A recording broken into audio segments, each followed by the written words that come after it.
Good. We're back. We're back for a special session on building event legacy. And for this session, I have a special quote, which is a long quote. I will not read it, but it's a great quote, so you can Google it if you want to. The key message here goes back to John Maynard Keynes, a great economist from Cambridge, a great thinker, and just in order to warm you up, I mean, after the splendid coffee break here at the Smart Cities and Sports Summit 2021, is to remind you when we're thinking about legacy of two things. The first thing is animal spirit, in the sense that there is a psychological dimension to many of the things that we are doing. Keynes was saying the results of our decision to do something positive is the result of our animal spirit, a spontaneous urge to action, I would add physical action, rather than inaction. And the second idea, I mean, I thought about this session on event legacy, is to bring back a great booklet, a great pamphlet by John Maynard Keynes, written in 1931, so I mean a period of Great Depression, I mean, between the two wars. And there he was thinking about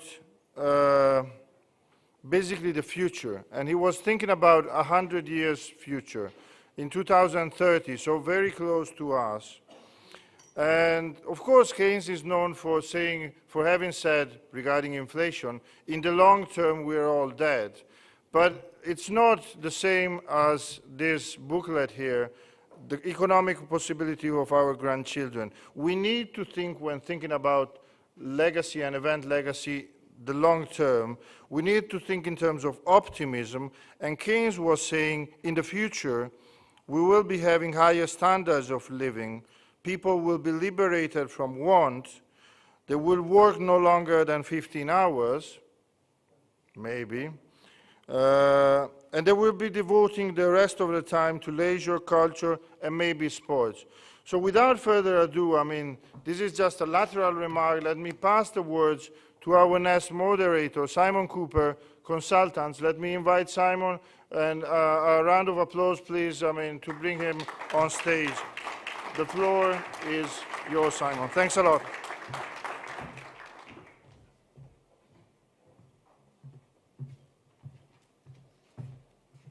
Very good morning. It's fantastic to be here, to see some old friends and some new faces. My former life was working for the Mayor of London, for two mayors of London, for Boris Johnson and the current Mayor Sadiq Khan. But it's just to say it is great to be here. What an extraordinary way to start the session with two quotes. And I think in the spirit of doing something positive and optimism, it's a good way of introducing this session.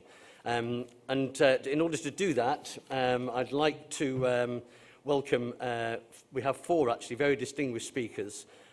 First, Cyril Chicard. Cyril is Head of External Relations for the Tour de France. So Cyril, if you'd like to come up, and please give him a warm welcome. Thank you. We also have Marianne Chenet, the General Manager of the Olympic Park from Munich, and we all remember the fantastic games there in 1972. Marianne, welcome. And Markus Schnetzner, who's head of the organising committee for the European Championship Games, who are taking place in Munich next year. Markus, welcome. And I am hoping, and I can't see what can possibly go wrong with this, we have Rachel Froggatt, who's the Secretary General of the International Working Group on Women in Sport, who is joining us, I hope, live from New Zealand, who are 12 hours ahead. Rachel, I hope you can hear me. Okay, she can't hear me. It doesn't matter. We'll get on to Rachel. But Rachel will be doing... I'm here. Hi, Simon. Oh, fantastic.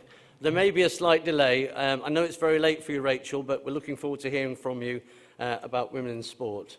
Oh, there you are. We can see you. Thank you. Okay. Without further ado, I just want to set the scene up just for a moment. I've been asked to do that. And the programme says very clearly we're going to continue the topic of legacy. And it says that event programmes are not a one-shot for cities, but they can be a boost for the economy, for tourism, for health, and for social change on the environment and in other areas, and to generate emotions and memories. And I think that's really important, The feel-good factor, those emotions and memories are really important. Not tangible, but it's very real. So without further ado, I'm going to ask Cyril, please, to start, and we look forward to a good session. Thank you.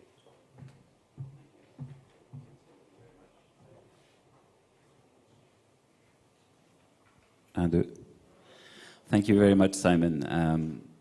Thank you for the invitation. I have to thank President Junot, who is hosting the Tour de France in Lausanne this year for a stage. And we are not here just for the Smart City Congress, but also the Grand Départ of the Tour de France in 2022 will take place in Copenhagen. I also wanted to link to London, and it directly links to the legacy program that we want to talk about here. When we had the bid for the Grand Départ in 2007 from Ken Livingstone, I think this was the first bid that we had that was directly linked to the transport policy that was to be developed in the city. And the actual organization of the Grand Départ was under the responsibility of Transport for London. And we now know the whole scheme that has been developed in London to get people on bikes. And we were talking about this just earlier. We've really, I've been working for the Tour de France since '99. And we've really seen the evolution of the use of cycling in the city. And when the first contacts that we had with the City of London, the consultants of the mayor had said, well, maybe we should have this event to promote the use of cycling in our city. And so the mayor said, well, go to see the Tour de France. And they came to Paris in 2003 when we had the start in Paris. And this man, Mick Hickford, came over to us and said, well, can you explain to us the Tour de France? We were the village was under the Eiffel Tower. It was just incredible. And Jean-Marie Leblanc, who was the director of the Tour de France at that time, said, just feel what the Tour de France is about.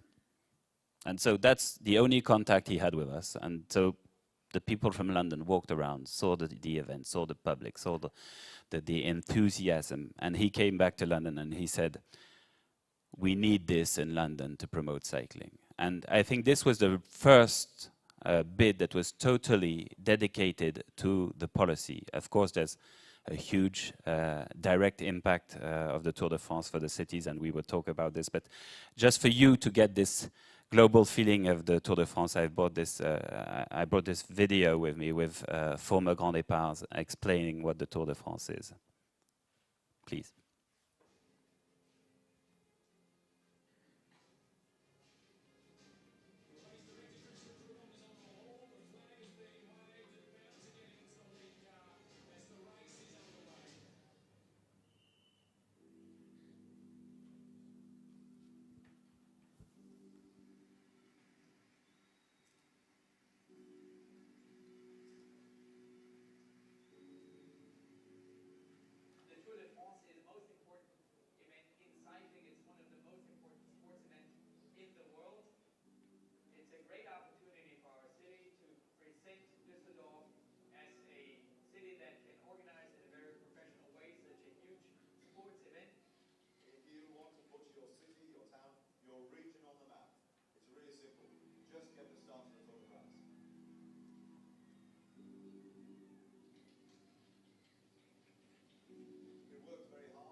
And if you want to have support, then you have to start at a young age.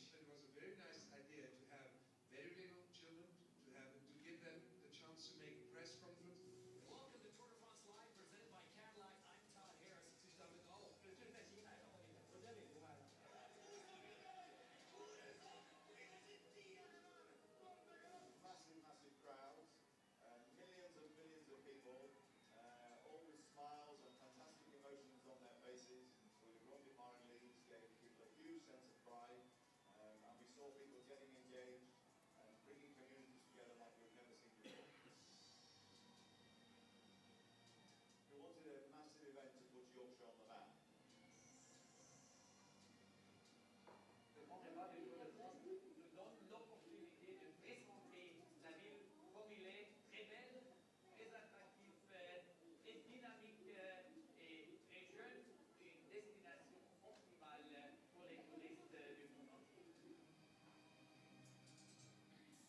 130 million pounds just for that weekend alone, but hundreds of millions of pounds since in increased tourism numbers, record year in 2014, and then another record year in 2015 because of the Tour de France. Cycling has exploded in Yorkshire beyond all recognition. There are so many more people on their bike now. Every weekend, the roads are full of cyclists. During the week, many, many more cyclists, more children on bikes. Last year, as a direct legacy of the Tour de France, 15,000 children in Yorkshire rode a bike who would not have done so otherwise. It gave an impulse to new coalitions between business, knowledge, science, culture, education, young people, areas that were never involved. The Tour de France helped.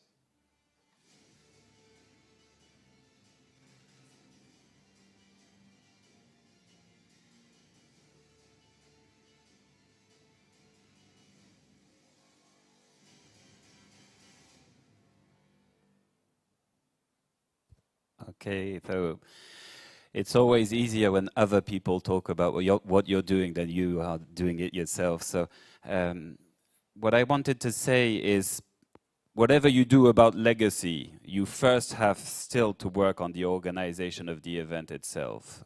For the Tour de France, you have 190 countries, 100 channels, 60 showing it the Tour de France live. You have to make sure you do the event correctly. And we are talking to smart cities. And let's not, being smart is first doing the event properly. The first point also to legacy is make sure you have direct impact immediately, and that the impact for all the actors, you saw the different communities that were involved, but direct economic impact for your city and your region. And the different host cities, I think the people from Rotterdam are here. Each city has a study and measures the impact, direct impact of the event. And for example, in Rotterdam, we were around 35 million euros of impact. There's direct impact linked to cycling because, of course, you have the people coming over. We ourselves as organizers, we book 1,800 beds, and the whole of the Tour de France is 4,500 people coming around, so direct injection to the economy.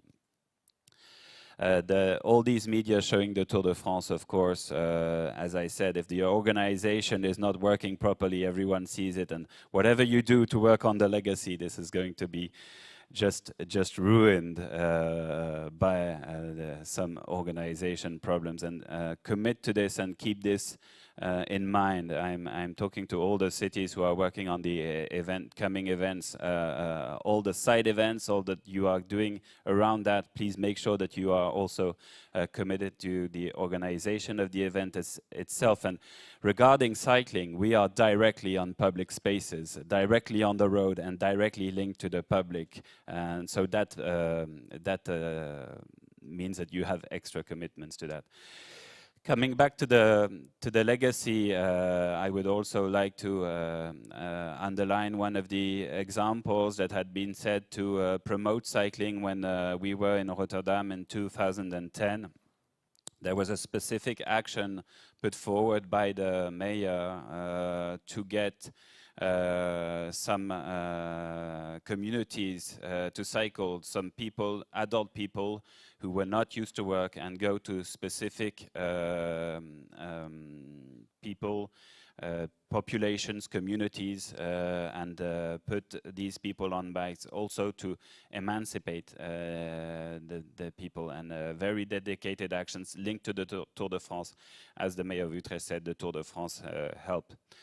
Another action that we have put forward for legacy is we have launched last year the Cycle City label. This was launched in 2021, so it's a very recent action that I wanted to put forward. And Rotterdam got 4 bikes in this label. Paris got 4 bikes in this label also. I was a bit worried that cities that just got 1 bike would be a bit maybe offended, because this Cycle City label is dedicated to the cities that have hosted the Tour de France. And how does it help? The label first works on the infrastructures, so of course cycle paths, cycle parkings, etc. And also puts forward the action to promote cycling, education, how to use your bike, how to repair it, and also how to secure your bike is another issue. And the third point for this evaluation is what are your sport commitments, the use of bike also as to practice sport. So this label was launched in 2021, and maybe also because it was post municipal elections. All the cities that got this label saw it as because there are also some recommendations linked to your actual classification, saying, well, to improve your cycling policy and to get an extra bike on your label, you need to work in this and that way. And so, as it was post municipal elections, many of the cities saw it as a track to follow to improve their policy, because nearly all of the municipalities and the newly elected municipalities had a cycling scheme in their program, but some of them were not detailed, and there you have some precise recommendations on. For example, maybe you have a lot of cycle lanes, but they're not all connected properly together. Another example is you're very good on the work to home transfer, but you don't have many cycle routes for leisure. So this is one of the actions that we promote towards the host cities of the Tour de France, and to work on the legacy. What else can I say? I think that to relate also to many of the ski resorts, we have 300 bids to host the Tour de France every year, and just 30 or 35 cities are lucky enough, as Lausanne, to be on the course. But many of the ski resorts are bidding for the Tour de France because they also have to work on their summer tourism. And part of the legacy of the Tour de France is also to promote these destinations as sport destinations, cycling destinations, and to have a balance with winter sports, but also to anticipate the climate changes that we are all experiencing, and to anticipate this. And so the Tour de France is also useful to promote these destinations. I think that I don't know how we can estimate the legacy. I was talking about the direct impact and how you can estimate what the Tour de France actually, how the Tour de France actually contributed. I know that since the Grand Départ in 2010 in Rotterdam, now the large road that is in front of City Hall is now divided in two, and there's just one road for cars now. And the second part of the street is dedicated to cyclists, to bicycles, and it's yellow. So I don't know if that's part of the legacy of the Tour de France and the Grand Départ 2010. So I hope these few words helped you and also opens the floor to many questions later on. I did not have a formal presentation because I wanted to be interactive, but I hope this will open to many questions, and I'm at your disposal now and after also to share. Thank you very much. Cyril, thank you very much indeed. We're going to go straight on to Rachel. I hope, Rachel, are you still there? Can you hear us? I am still here. Fantastic. Please just carry on and introduce yourself, and we look forward to hearing what you've got to say. Thank you. Kia ora, everybody. It's a real honour to be with you today. It is very late here in New Zealand. It is 5 minutes to 12 o'clock at midnight. I'm 12 hours in the future. Unfortunately, we still are in a global pandemic. I can report that much back to you. But for safety's sake, we have actually recorded my presentation. So I'm going to hand over to the IT team, and hopefully the recording will go live quite well, and then I'll be back for questions later.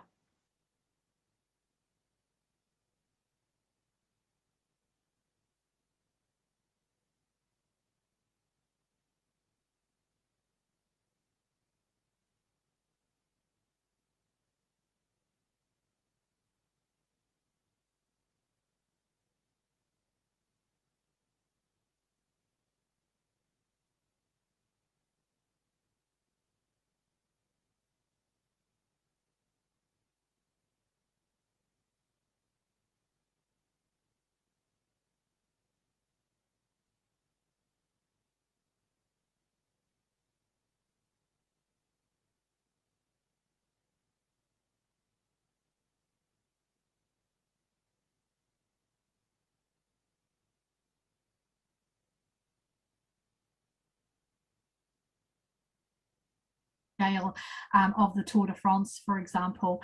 But something really important to us here in Aotearoa, and something that we are creating both a local and global legacy from. So the IWG, first of all, just to introduce the International Working Group on Women in Sport. It began in 1994 at the first ever World Conference, and for the past 30 years has grown to become the world's largest network dedicated to gender equity and equality in sport and physical activity. And the World Conference is our major event each quadrennial period. It moves around the world, so every 4 years it's hosted by a new country, and over the past 30 years has been in the UK, Namibia, Japan, Canada, Australia, Finland, Botswana, and of course here in New Zealand at the moment. Now, why did we bring the IWG here to Aotearoa, New Zealand? There were a couple of key reasons. The first was that we had some significant issues within our sport and physical activity system here in Aotearoa, New Zealand. And you can see some stats up on the screen now that show you some of the issues. These are things that we felt very strongly needed to be addressed, and we needed a focal point in order to shape the system around that and move towards that. So we chose to bring to do the bid and bring the IWG here. So what are we actually doing? So there's 3 strands to our global strategy at the moment. The first is the development and launch just over a year and a half ago of the Change Inspires Change theme, which is really based around storytelling and encouraging our global and local networks to share what they are doing. So I'm going to show you our little theme video now. Small changes can become great accomplishments. Joining from many sources, they flow together to create something mighty. Change inspires change, each with its own story to tell. Stories shaped by people and people shaped by stories. By changing the way we look at things, the things we look at change.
So you will have seen at the end of that video a connection to two other major strategies. The first is the design and delivery of the IWG Insight Hub, which is a global and local legacy tool that we have built and is just a baby. It's only 4 weeks old, 4 or 5 weeks old. And it is the place that's going to host the world's best insight, content, stories, case studies from all around the world to showcase the amazing work that's happening towards gender equity and equality. We have around 50 insights on the hub already, which is not too bad given she's only a few weeks old. And we'd really encourage you to share your stories on this hub as well, to let other people know what you're doing and to help inspire them as well.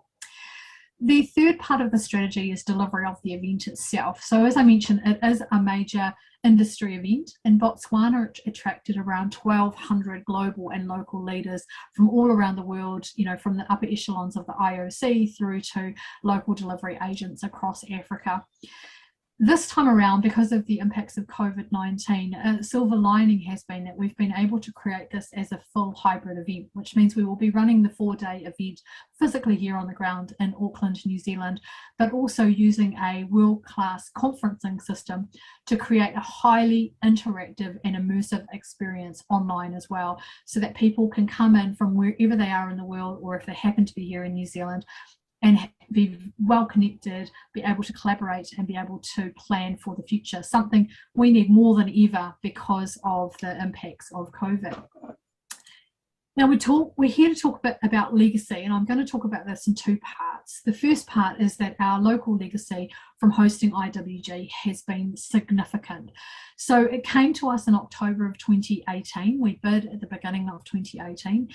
And in the short period between winning the bid and it arriving here, our government instructed our Sport New Zealand, our local Crown Agency for Sport, to put together the first ever national strategy for women and girls in sport, and to commit around 12.7 million to community sport at all levels, and about another 3 million to the high performance and elite end of the spectrum, to try to rebalance the inequities within the system. You can see some of the stats starting to come through, and we're not quite through the entirety of the strategy yet. We have another year or so to go, but we're already at a point where 91% of the 100 or so national sports organisations in the sector are already at 40% target of self-identified women on board. So given we started from about 40%, this has been a massive shift. We've had around 1,700 people participate in the first ever diversity and inclusion strategy and survey across the sector, creating a benchmark for the future. And we've had around 70 or so initiatives pop up right across the country that are dedicated to women and girls and increasing their participation, leadership and value and visibility. Finally, we've had around 60 women take part in a pilot, a high performance pilot, to encourage women into coaching positions. What's also been really fascinating and has come out of the fact we've had this strategy and we've had this focus is that we are now the host nation for 3 major World Cups. Over the next 2 years, we will deliver what we call here locally the Big Four. So the ICC Women's Cricket World Cup will be here in February, March. Ourselves as IWG in May, followed by the Rugby World Cup towards the end of next year. And of course, the big one, the FIFA Women's World Cup in partnership with Australia in 2023. Now, these big four are an enormous opportunity to shift the dial for women and girls in Aotearoa, New Zealand. There'll be no coming back from this. You will see the best of the best of the best and create a whole new perception and understanding of women's sport. All 4 of these events have legacy programs at play in the system as well, which we are also supporting. So that's the local legacy. In terms of global legacy, the IWG has provided a focal point for network members for almost 30 years, and we often see organisations using the World Conference and associated programming as an opportunity to encourage their communities to move towards gender equity and equality in sport and physical activity. And today I'm really proud to make an announcement, actually an exclusive announcement here at Smart Cities in Sport, to let you know that we have actually, as of today, entered into a formal partnership with the International Olympic Committee to come on board as a partner of the 8th IWG World Conference. Now, the IOC, as you know, has been working for many years on and off the field of play to advance gender equality in sport and physical activity. And we're absolutely convinced that the stories that will come out of the Olympic movement will add huge value to the conversation taking place both here in Auckland next year and online as well. I want to say an enormous thank you to IOC President Thomas Bach, who I know is with you as a keynote speaker, for his support and commitment to the 8th IWG World Conference, and also to Lydia Nasquera and Prince Faisal of Jordan, the chair and vice chair of the IOC Women in Sport Commission, who have been so interested and engaged in this process all the way along. And of course to Marie Salawar, who I think is in the audience with you today, who is our strategic leader within IOC that we work with on a regular basis around this partnership. So we would love to see many of you with us in Auckland next year and online, and join us on the IWG Insight Hub as well. So kia ora, I'm happy to take questions at the end today. Thank you very much indeed. I hope you're still there. I am still here, yes. And thank you so much for using this forum to share that fantastic announcement with us about your partnership with the IOC. So congratulations to you, and in fact to the IOC too. That's fantastic news. Time is tight. We will have time for questions at the end. So Rachel, I'm going to go straight on now, if I may, and introduce Maren and Marcus to talk about Munich next year. Thank you.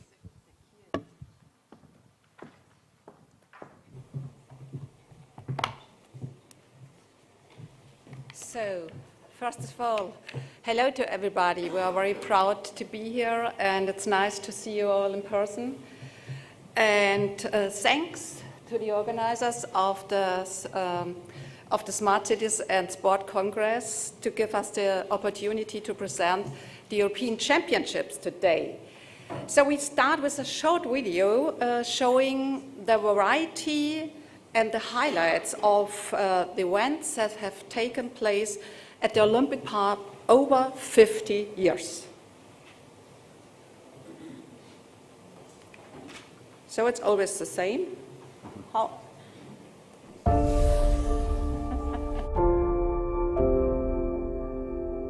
Here we are, a thought that fills the moment. Glück auf für die Olympischen Spiele 1972. A glimpse into the future, a notion, carried by a vision and united in a common idea.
I still get goosebumps, even though I've seen the video many times.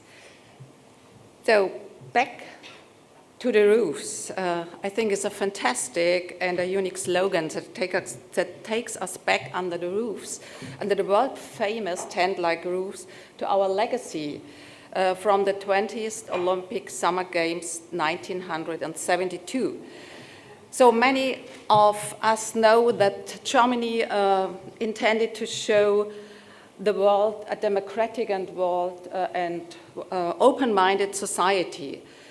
And this was supposed to be the cheerful games, which succeeded until the September the 5th, when, due to a terrible terrorist attack, 11 Israeli athletes and coaches and 1 German policeman were killed.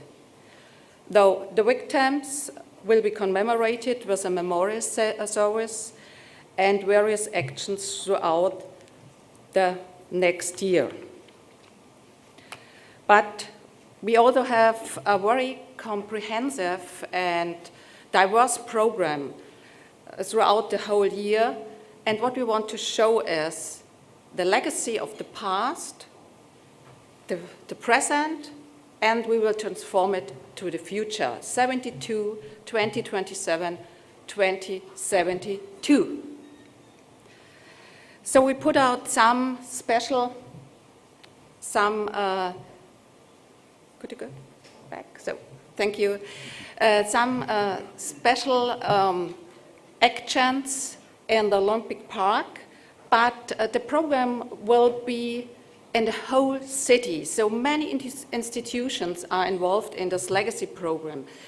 But we today want to focus on our program in the Olympic Park, 1 year full of sports, art, culture, architecture, and design. So we will show exhibitions in the Olympic Tower, and the slogan will be, what's the future of live entertainment and sporting events?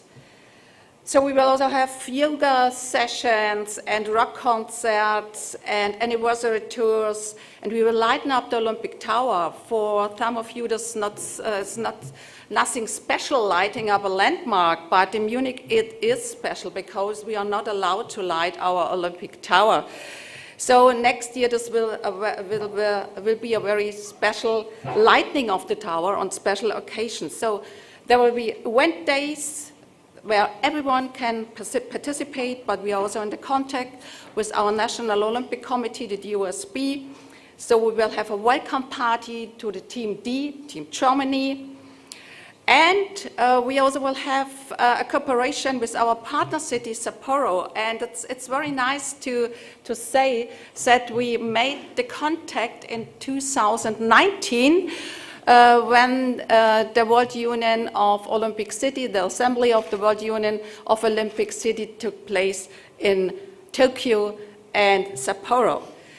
Though the main program will be held in July, and there will always also things like a cultural opening ceremony and a legacy event by the NOC, but the highlight of the 50th anniversary in our program will be the European Championships. So I hand over to my colleague who is the head of the LOC.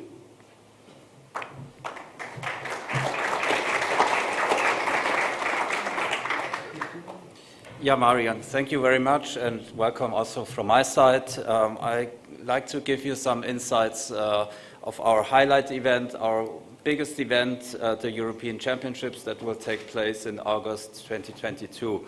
The European Championships is quite a new format. It was held for the first time in 2018 in Glasgow and in Berlin. At that time with 7 sports. Now the European Championships grew to in total 9 sports, which you can see on the slides above. You can see also some numbers that I think give a good impression about the scale of the event, which is the biggest multi-sport event in Germany that was held in the last 50 years. But some clips and also photos tell a little bit more than many figures, so we have another short video for you.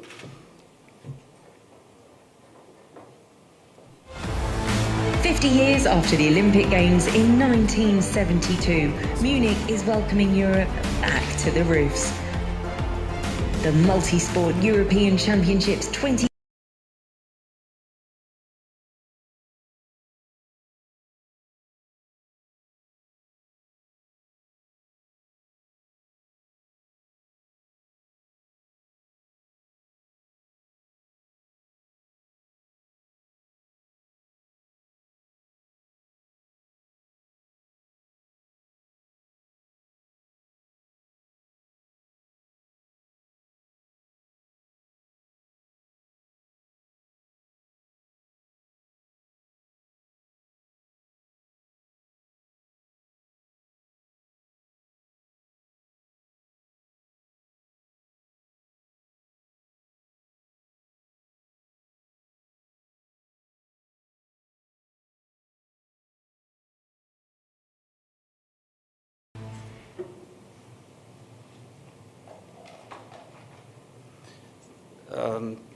Now these 9 posters you can see illustrate our 9 sports. Our venue concept is mainly based on 2 main clusters, which is of course the Olympic Park, where we host athletics, gymnastics, triathlon, and some of the cycling events.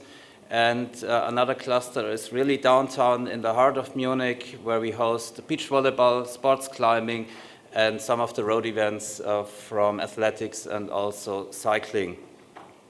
Which is very important to mention, I think, is that we are very happy and very proud that we also were able to include para sports, at least in 2 of our sports.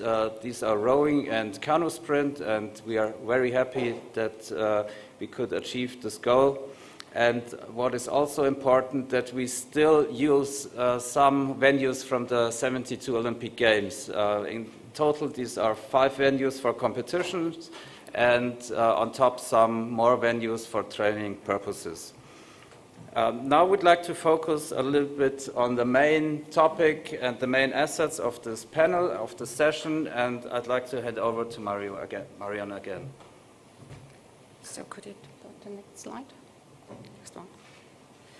So our initiative of sustainability is called Count and Last, and we picked out 6 focus topics out of the 17 UN Sustainable Goals, and we focus on the 6 of the 3 pillars: the social, the ecological, and the economic sustainability. So we reuse all sport facilities from 1972, and we also will reuse the sports equipment. It will be donated to sports clubs. We try to be carbon neutral for the transportation, for the shuttle service, and if you buy a ticket for the European Championships, the public transportation is free and is included. Then we try to avoid waste and littering, and will be reuse the rest, will be recycle the rest. And we put up 12 projects, 1 every month. And the initiative Count and Last includes 12 challenges for everyone, and that's very important for us. From young to old, everyone can be part of these challenges. So we started with building Lego ramps to raise awareness for accessibility. We heard it yesterday in the town hall, so we are not the first. So I'm sorry for that, but I think it's a good project. So we collected more than 22,000 Lego bricks. We form roots to roots. So this is our project where we last month turned sporting performances into trees, how we did it. So we collected as many kilometers from the participants as possible. So through cycling, swimming, and running, you need an app, and you can upload your sporting activities. And then there was a very special calculation how we transformed it into trees. So I don't want to bother you with the details, but at the end we collected over 48,400 kilometers. So that, I think that's a very impressive number. And for that we planted more than 1,000 trees last Wednesday in a local forest. And I would like to invite you to join the project we do this month. It's called the Ping Pong Slum Ping Pong. We want to do the longest digital table tennis rally. So even if you don't have a table tennis racket or a table tennis, you can use a book or your kitchen table to play table tennis, and you can upload the video. And our official supplier for the table tennis equipment donates for every hit €4 to this fantastic project in Uganda, in Kampala, in the slums of Kampala, where children can learn table tennis, get more happiness to the sport, and also access to education. And the next projects will coming up. So we also want to leave a legacy, and I think that's normal that you combine grassroots and professional sports. So that's what we heard today, that we want to inspire visitors to take up sports activity, and we also want to inspire the children and the younger ones. So we have a documentary on social media. It's called Our Class of 22, that offers an intimate insight into the life of local professional athletes. And you can follow every step of to the way to European Championships in 2022.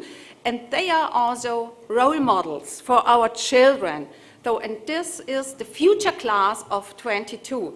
So we cooperate with 60,000 schools in Bavaria and Munich to inspire the children to take up sporting activities and to be motivated. And we're also doing a lot of mass participations. And we are also doing competitions in street sports, in gymnastic and table tennis, and in beach volleyball. And it's very great that we will have the finals in the Olympic Park in the original venue. So the young children can have the finals in the same venues where the professionals had their sports. So I hand over again to Markus. Yeah, thank you. I'd like to give you also some insights of another social aspect, or two of them, mainly inclusion and accessibility. These were two topics that were part of our thinking in the very beginning, also when we thought about the concept of the European Championships.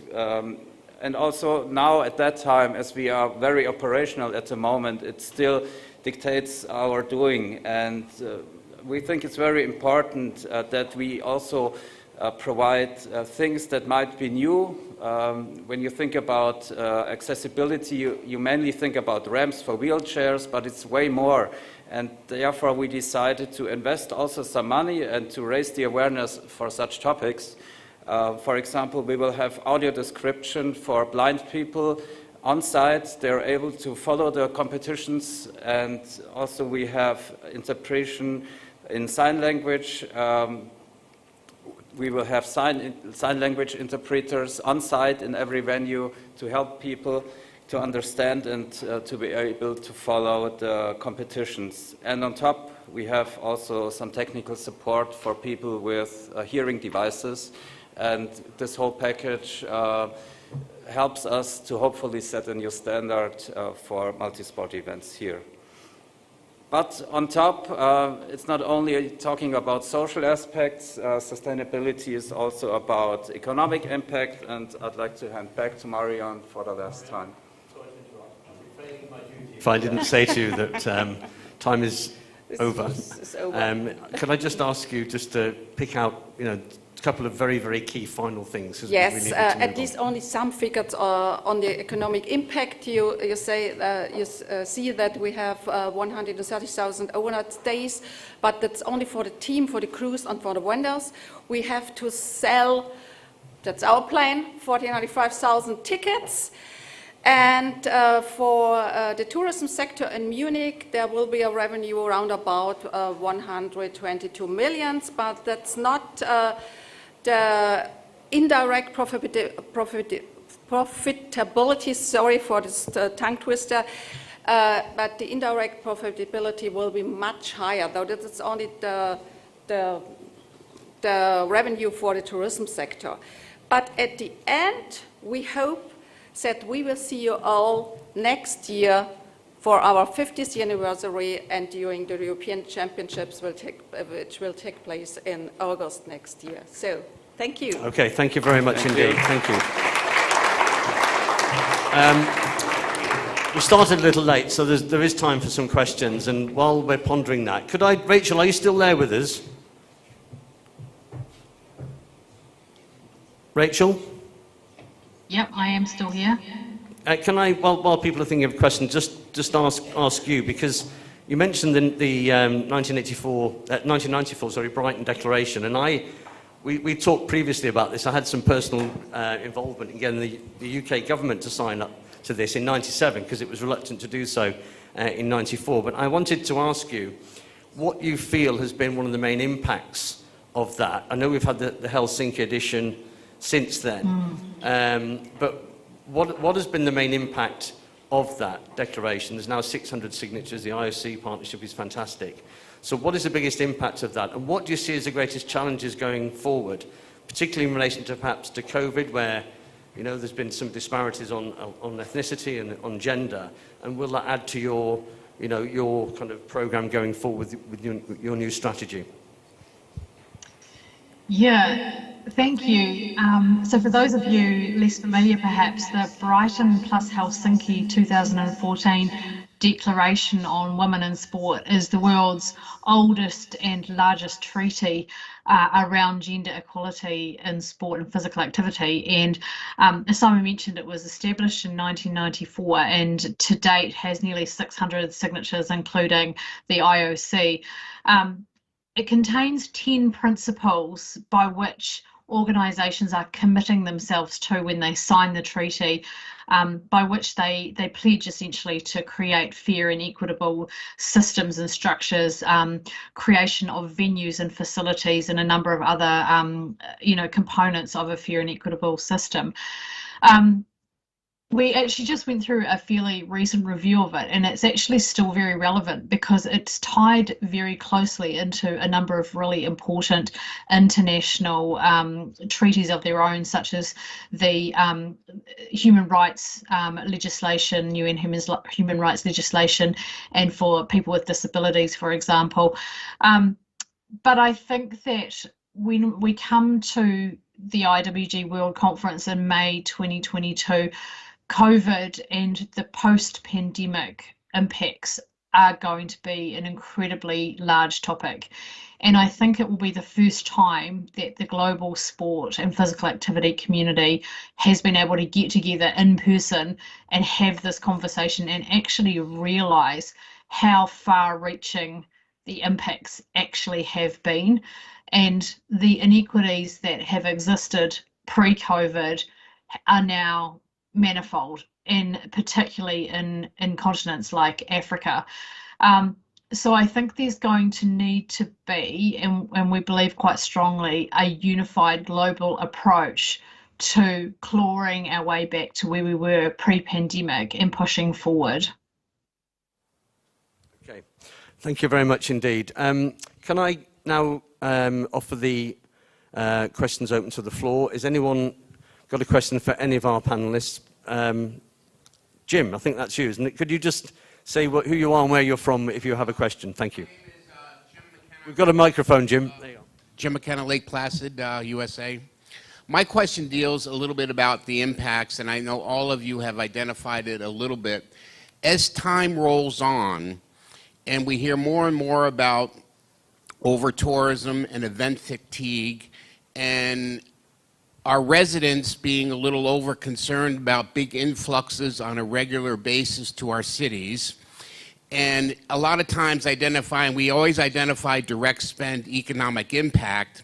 People are starting to talk about, well, it's just, other impacts would be there, other economic impacts would be there. My point is that we have to start quantifying other long-term positive impacts for events that we host. Munich identified the local value equation. I think that's great. We look at the Olympic Games, we certainly know that the legacy is a big thing, but I think in the long run, to maintain the vibrancy of a good event, what are some of the things that you can identify beyond direct spend and economic impacts that are benefits to communities and cities? Thank you very much, Jim. What a question. Who can I look to? Cyril, you have an annual event. Jim talked about event weariness, I think was the word you used. I mean, I'm not suggesting for 1 minute, of course, but is that an issue for the Tour de France? How would you answer Jim's question there? The question is, how can we quantify, or how can we identify the long-term benefits for the host cities? Very difficult to say. As I said, it's very difficult to evaluate in the long term the impact of the Tour de France to tourism, for example. Of course, we're sending these just great pictures. One of the assets for cycling is that it actually shows the place that you're going to. It's not the close. The stadium is the road. The stadium is your city. The stadium is the scenery, and so we are sending the postcard throughout the world. So, but to measure how this influenced the decision of the tourist to come to the destination is very difficult. We know that for very identified places such as Alpe d'Huez, which has been identified as a cycling destination following the not annual, but the very often mountain stages that we've had on this destination. It has become a cycle destination. Mont Ventoux, you have to see the cyclists there. There's a whole economy that's been developing around Mont Ventoux with bicycle shops at the bottom, professional photographers that spend their day there just to take the amateurs. So these are clear, but I would say very specific destinations to measure on a more common or occasional destination how it impacted the decision a year later to come to the destination. It's part of the decision, of course. You see these beautiful castles on the road. You say, oh, you're on your sofa with your family. Oh, maybe we should go there next year. You don't go the following year, and another event attracts you to this destination. But to measure it is very difficult. And of course, if at the end of the summit we come up with new ways to measure how it can influence the decision, this would also be very interesting. I think I have my own views on this, and I think the cities working with the sports themselves need to ask themselves that question, actually, Jim, and how they focus on the social legacy as well as the economic one. And I think there are a number of things that can be done, and we must talk about that. Time's short, but there's a whole topic there that we could cover. Any further questions, please? Any hands up?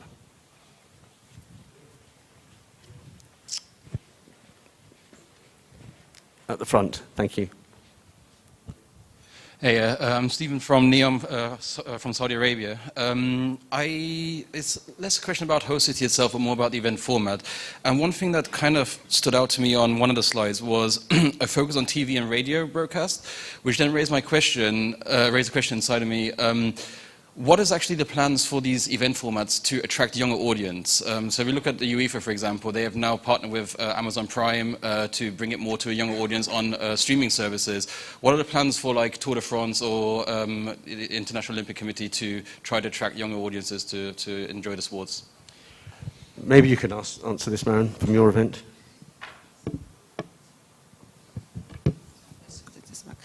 Okay, thank you for the question. So I think you're right. TV coverage is more or less old school, but it still is a figure in attracting sponsors.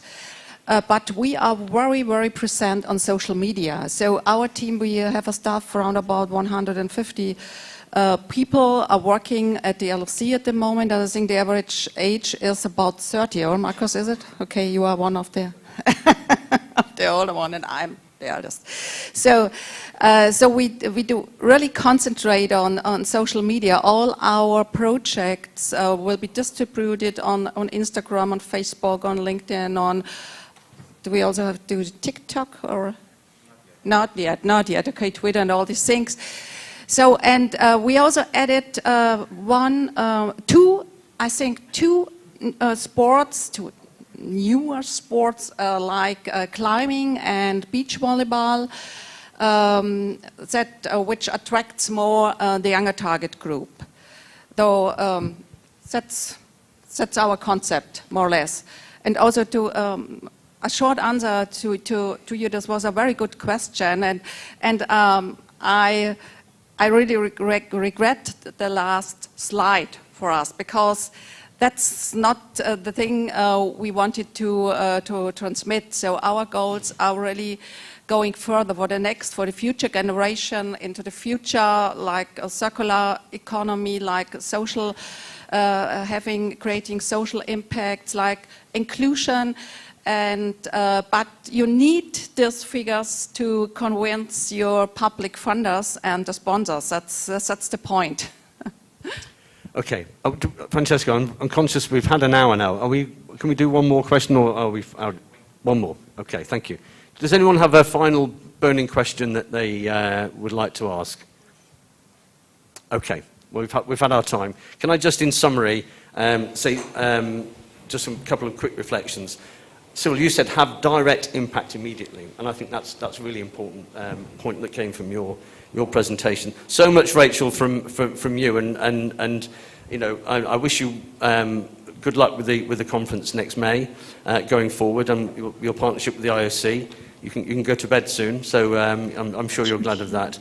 And to Munich, very good luck with your event next year. Hugely exciting. Thank you to the panelists one last time. Thank you. And thank you also to Simon Cooper. I wrote down, as I learned from you, time is time. So, I mean, thanks for keeping that. Learn from Munich, this open-minded society, and how sports can demonstrate that. Change inspires change. So I think it's very important what Rachel was saying. I think smart cities are here because they inspire smart cities.